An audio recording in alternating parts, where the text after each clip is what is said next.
Pinczés Marianna vagyok, a Grapoila márka megalapítója és megálmodója, és ez itt az én terepem, a konyha és a természet, mert hogy az üzemünk Püspökladányban található és hidegen sajtoló olajüzem, ahol nem csak hidegen sajtolt olajokat, hanem további természetes naturtermékeket gyártunk.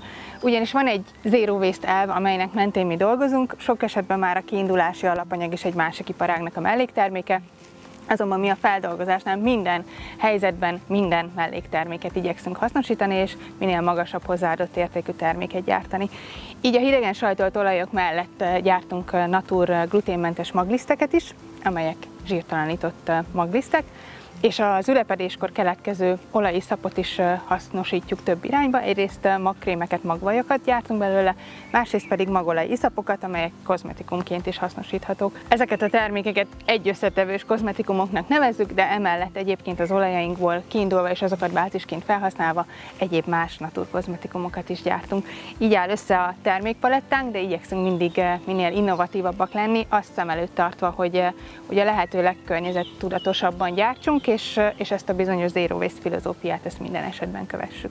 Ma már 18 féle olajat sajtolunk az üzemünkben, és számomra az a legfontosabb az egészben, hogy minden finom, amit gyártunk. Ezt egyébként a Great Taste díjaink is bizonyítják.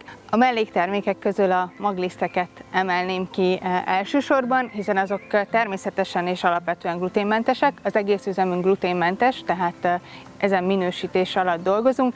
Ezek a lisztek elsősorban olyan bázislisztek vagy adaléklisztek, melyekből különböző gluténmentes lisztkeverékeket lehet készíteni, vagy akár nem gluténmentes formában is egy szénhidrátcsökkentett vagy magasabb fehérje tartalmú diétát, vagy csak azért, mert finomak és színesek, jól lehet használni.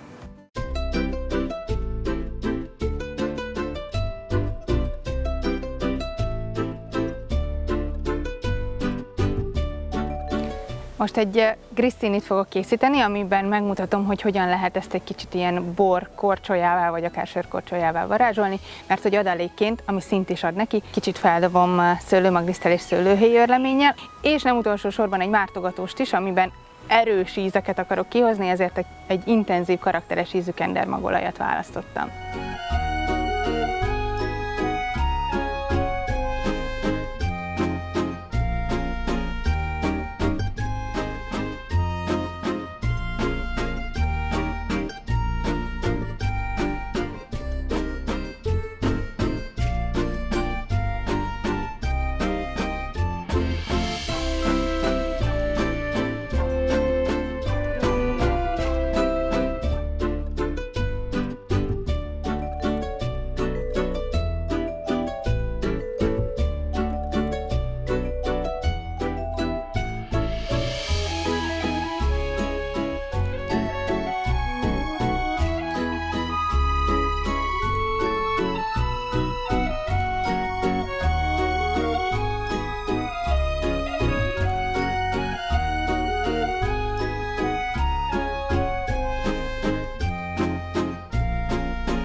Egy egyszerű grillezett csirkét fogok most csinálni, csirkecombot filézve és csirke mellett, viszont a kis csavart azt a mustárliszttel rakom bele, mert hogy a pácba az kerül, a joghurtos pácba egy kis mustárliszt kerül, hogy intenzív ízt kapjon a végeredmény, és ehhez párosítva a salátára pedig mustármagolajat fogok önteni, illetve egész pontosan a mustármagolajat és a tökmagolajat keverem, hogy nagyon kellemes és mégis intenzív ízt kapjunk a végeredményként.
Ma egy répatortát fogok készíteni, az egyszerűség kedvéért muffin formában.